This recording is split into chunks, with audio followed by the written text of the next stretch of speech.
Mason. What are you doing here? I live here. Are you too drunk that you forgot where you are? Oh, no, I thought you were supposed to be out having dinner with somebody. I didn't really see the point in sitting around chatting sociably with C.C. after you had insulted all of us and stalked off. Do you want to tell me where you went?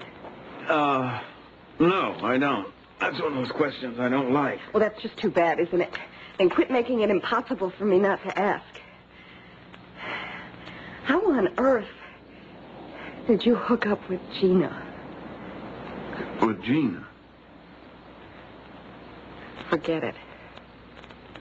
Well, now that you mention it, I do think I ran into Gina tonight. I just can't remember where. At the lair. Right.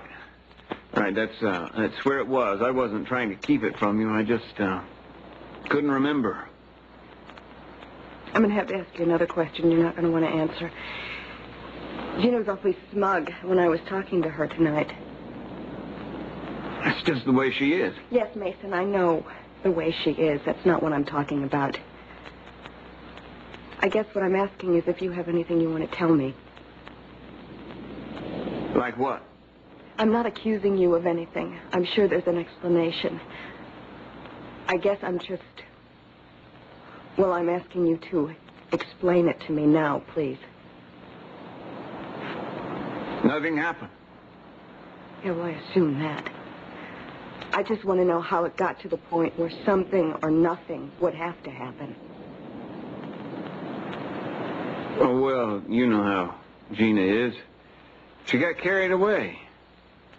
But it was innocent. I mean, what's one kiss? Julia, like I said, it was only one kiss. Don't repeat it. Well, did it sink in? I mean, I meant what I said. It was innocent. Will you stop acting like a cartoon character trying to get off on a technicality? Do you honestly think that I'm so coarse that all I care about is whether or not you had sex with her? Was that the question, or isn't it? What has happened to you? What do you mean? The Mason I knew wouldn't have to ask me that. 2 weeks ago, you asked me to marry you. Ever since then, you've done nothing but get drunk and disappear and carry on God knows what kind of bizarre dalliance with Gina. And then when I dare to point it out to you, you get indignant. And then claim that you are observing the minimum standard of decency between men and women. So what is my problem? Well, I'm sorry. Maybe you're right. I shouldn't have kissed her. You know what? I think bourbon makes you stupid. It's not about sleeping with or kissing or anything like that. Being in love isn't like giving up candy for Lent. And I can't believe that I have to say this to you. I don't look at other men because I don't want to. I have what I want, or thought I did. So it's easy for me to treat you with respect and the affection that I... Forget it. Man, if I have to explain the fundamentals to you, there's really no point in this, is there? Well, I didn't think I'd have to explain things to you either. I thought you knew me better. Of course I didn't kiss Gina. I'd just soon put my lips on an electric sander. I thought you'd know I was being my old sarcastic self. Is this a joke?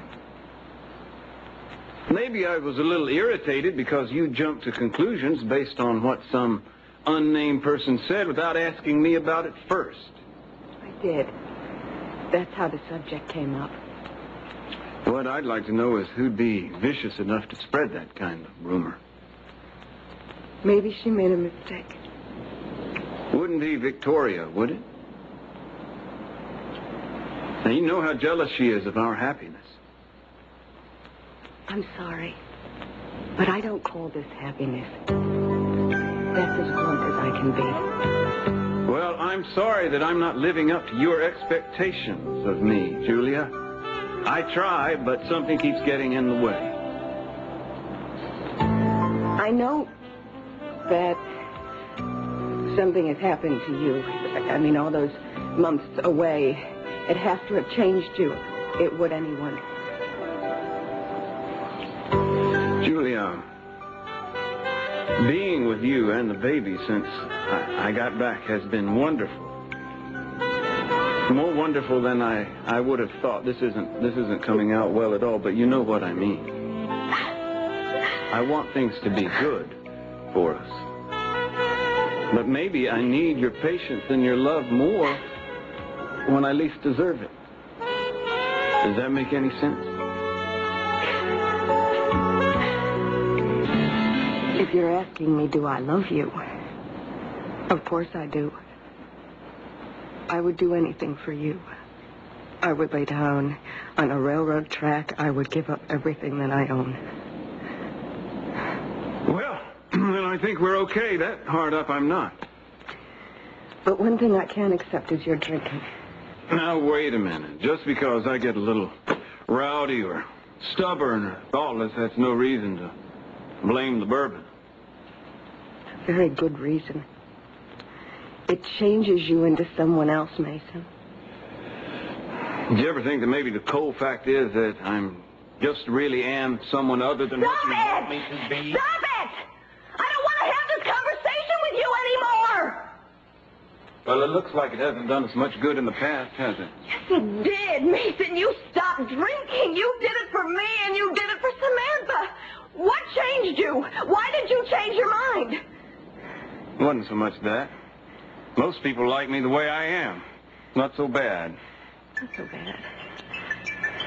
I come in here and I find you passed out on the couch. How bad does it have to get? You want to get into an accident? You want to get into a fight? You want to wait until you burn the house down while you're alone with our daughter? Does it have to get that bad until you realize that this is threatening our life? The fact that you have a dependency problem? Sorry, I don't see it that way. I'm going to get some fresh air.